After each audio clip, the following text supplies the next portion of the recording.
You fainted because of the heat stroke? Oh, come on. You're already a useless wife, so don't try to bother me even more. Oh God, you're a real pain in the butt, you know that? I'm not going home today. I'm working until late at night. Also, I have an important meeting going on right now, so do something about it on your own. See ya! With that, my husband, Max, hangs up the phone. I fainted and I'm in pain, and this is how he treats me. I guess he doesn't care about me at all. What? The phone call I just had now? Oh yeah, it was something about my wife fainting. Oh, it seems like he didn't hang up the phone. Really, she truly is a useless wife. Oh, I have a great idea. I think I'll take this opportunity to throw her away and marry you since you're young and beautiful. Anyways, let's just enjoy what we have for now, shall we? Is this, perhaps? My name is Tessa. I live with my daughter, Rebecca, who just turned 5 years old, and my husband, Max, who is a hard-working man. Max is a friend of a colleague from the office where I used to work at, and Max was introduced to me by a colleague who couldn't bear to see me depressed after breaking up with my ex-boyfriend who I was dating at the time. We then began dating, and after about 3 years of dating, we got married. I worked for a few years after our marriage, but now I am a full-time housewife and actively participate in local volunteer activities. The reason I became a full-time housewife was because Rebecca was born. I had actually planned to return to work after my maternity leave, but because of Max, who insisted me to quit my job, I decided to quit my job and become a full-time housewife. According to Max, he says, It is best for children to be with their mothers, especially if she is a girl. Max loved children since we first met, and had always said he wanted a child even when we just started to date. So, when he found out that I was pregnant, he cried with joy. During my pregnancy, he left work and came back home early to be by my side as I suffered from morning sickness. He was a kind husband. He remained the same even after our daughter, Rebecca, was born. Max was a devoted father who bathed Rebecca after he came home from work and took her to parks and theme parks on his days off. But recently, Max has been getting busier at work and was even working on his days off more and more. Dad, what do you want to do today? I want to draw at home. I'm sorry. I'd love to play more with you, Rebecca, but I really have to go to work now. So, let's draw together some other time. It has been about 2 months since this kind of conversation between Rebecca and Max was held every time he had a day off. It was sad and pitiful to see Rebecca being rejected by Max. Although I was sad, I also thought that Max was working really hard and doing this for us as a family. So, I couldn't really ask him to work less on his days off, which was a luxury we couldn't afford. And sometime later, around the time when the summer heat was at its peak, I was strangely concerned about the weeds growing in my garden that day, so I spent the rest of the morning weeding. I took a break for lunch around noon, and as I was finishing up cleaning, doing the laundry, and other household chores, it quickly became late afternoon. It was the time when elementary school children leave school. I took Rebecca with me and went out to help carpooling the kids as part of the local volunteer work. I was impressed by all the elementary school students who greeted me cheerfully in spite of the heat, and we'd finished the volunteering activity without any incident. When I returned home, dripping with sweat, the room was very hot. I immediately reached for the remote control to turn on the AC, but I couldn't put any strength into my fingers to press the switch. Then, my vision began to flicker gradually, and the scenery around me began to spin.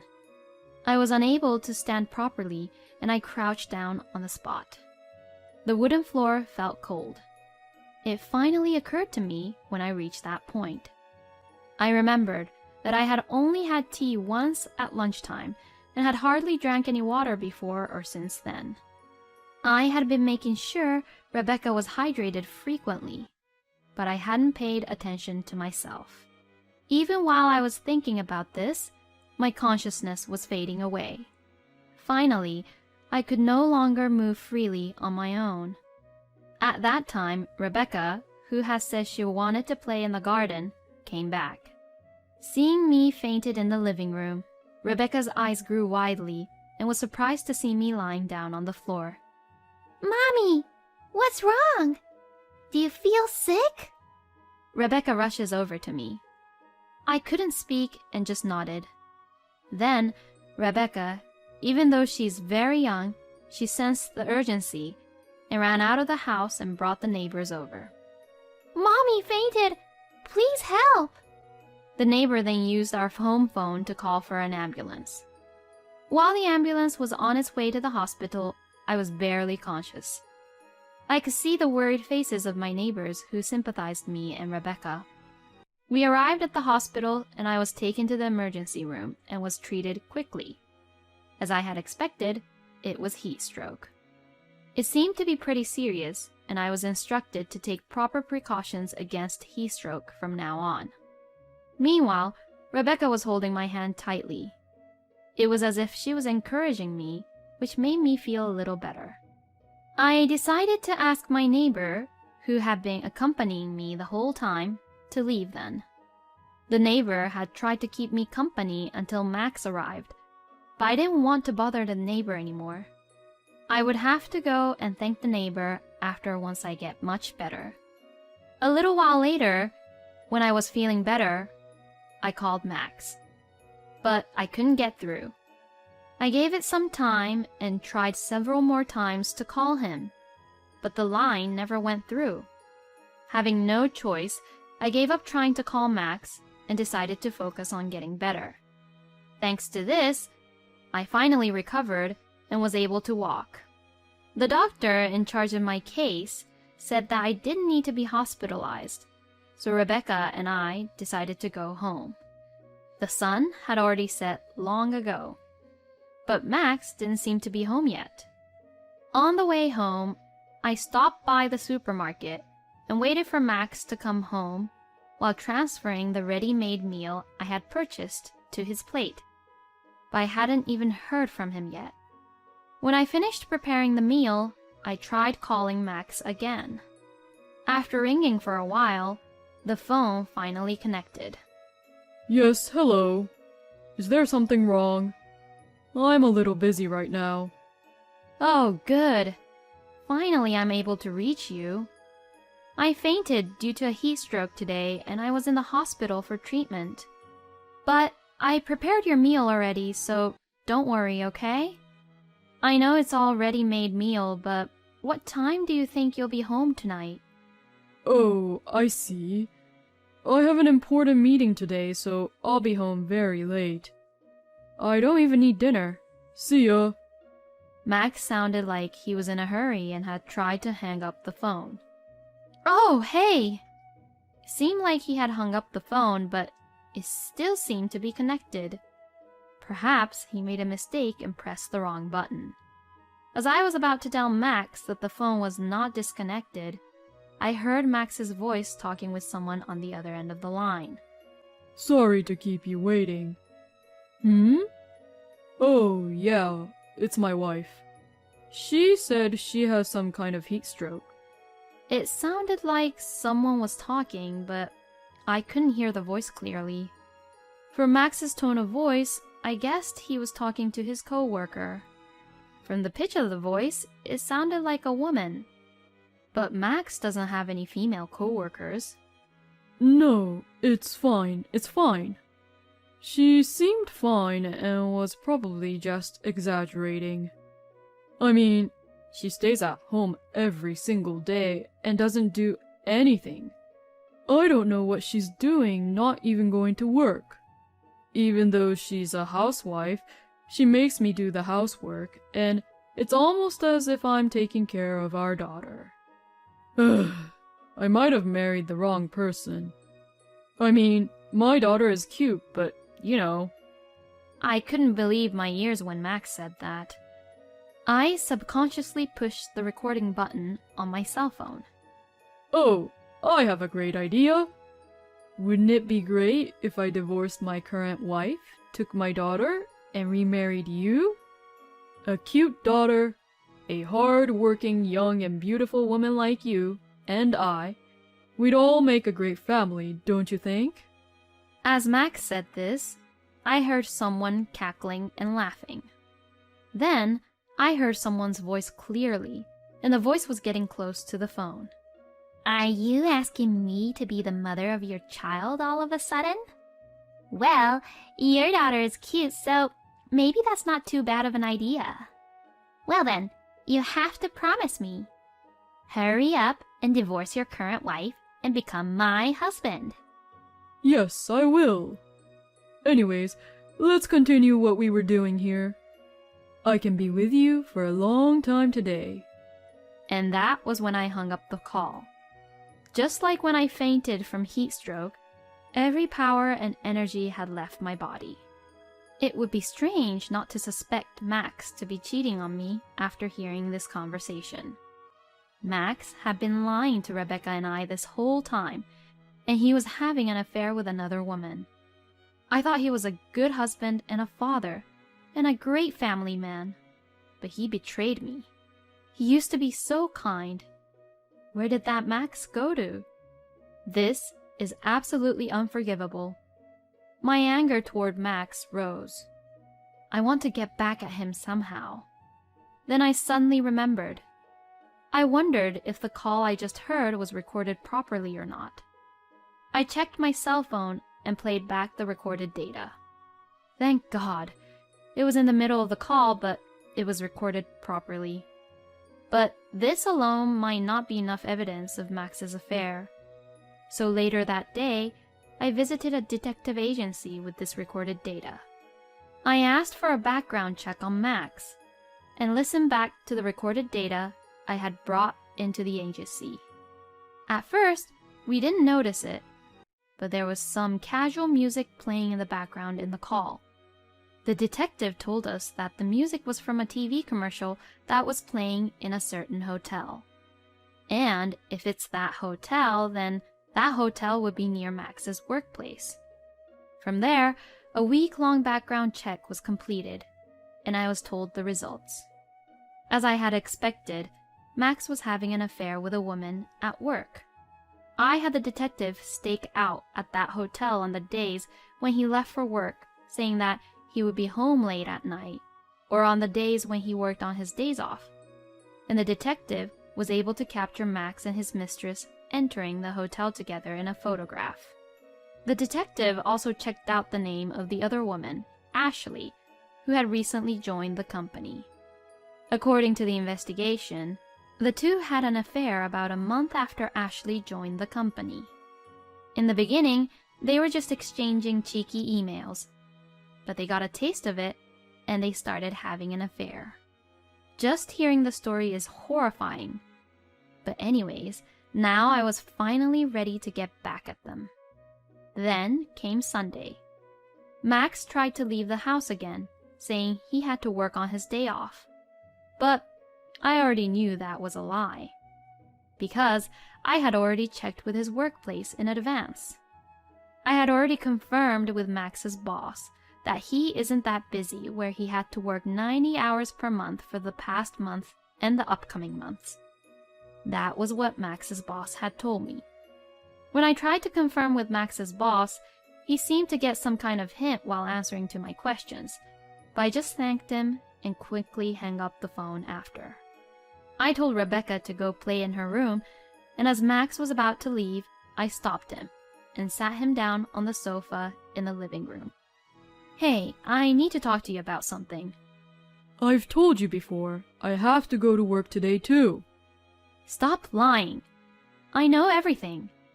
I presented Max with the evidence of the affair that I had received from the investigation. Max then had a surprised look which said, "Oh crap. You know what I'm talking about, don't you?" While I was in the hospital after fainting from heat stroke, you were happily having an affair yourself, weren't you? Rebecca was asking you to play with her, but you lied and had an affair with another woman, right? Do you realize what you did? Then, Max knelt down on the floor and bowed his head. Oh, I'm so sorry. I didn't mean it. Because it's that woman's fault. She forced herself onto me because she knew that I was easy to get to. I'm a victim too. I'll break up with Ashley, and the three of us will continue to be a family as usual. Alright? Max said things that I couldn't tell if he was apologizing for making a mistake or making excuses, so I began to play something for him. It was that recording. Max's face turned red and then got pale as he listened to the recording. The only reason I became a housewife is to fulfill your wishes. And when I say I'm doing the housework, you just take the garbage that I put together. You take care of Rebecca, you bathe her and play with her, but I'm the one who takes care of Rebecca during most of the day. Where did that kind and gentle person I knew go to? Max mumbles on saying, That's... But... I'll divorce you just like you wanted. But I will raise Rebecca on my own as I always have. It's not good for her education if she stays with a liar like you. Oh, that's right. Of course, I will charge you alimony as well. You and your mistress will be both charged with alimony. As I said this, I threw the divorce papers at Max. Max just stared at it as it fluttered in the air. Then, Rebecca, who was supposed to be playing in her room, came in. She had apparently gone to the bathroom. Oh? Daddy, you're not going to work today? Yay! Then come play with me. Didn't you say the other day that you would draw with me? Rebecca said that as she hugged Max. At that point, Max finally realized what he had done and how he could never take it back. So he hugged Rebecca back and quietly started to cry.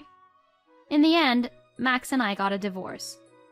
When I saw the two of them embracing together, I really questioned myself if I did the right thing, thinking that I might have taken her father away from my own daughter, but I decided that, in the end, I chose the right thing. Some might think, how could I divorce someone over a single mistake? But thinking about Rebecca's future, I felt that our divorce was inevitable. Because a person who has betrayed you once is sure to betray you over and over again. After the divorce, as I had declared previously, I demanded alimony from Max and his mistress and received it. I will be using this money for Rebecca. According to the rumors, the mistress, who had a habit of spending money on luxurious things, sold all the brand bags and accessories she had been collecting in order to pay the alimony and desperately trying to make ends meet. It seems that she didn't want her parents to know that she was paying alimony for the affair. The mistress, who was left almost penniless, is now quietly and soberly going about her business. Max apparently thought about returning to his parents' home near his workplace, but he was accused of his own affair and got disowned by his parents. He now lives alone in an apartment. And since Max and his mistress were having an affair in the office, there were a few people who were suspicious of their relationship, and Max's divorce seemed to have made the accusation even stronger. I had a hard time explaining the divorce to Rebecca. We're going to live separately with your dad from now on. When I said this, Rebecca looked excited and asked, So, when can we see Daddy again? So, I decided to let Rebecca see Max regularly until she was older and had learned to understand things better. Of course, I will always be there to accompany her. I guess at some point, I'll have to tell Rebecca exactly how the divorce happened, but right now, this is probably for the best. Besides, every time Max sees Rebecca, he is reminded of the foolishness of his actions. I hope he realizes what he had done and regret what he has done. As for Rebecca and I, we are able to continue to live in the house we have been living, thanks to the support of my parents. Thankfully, I also found a job.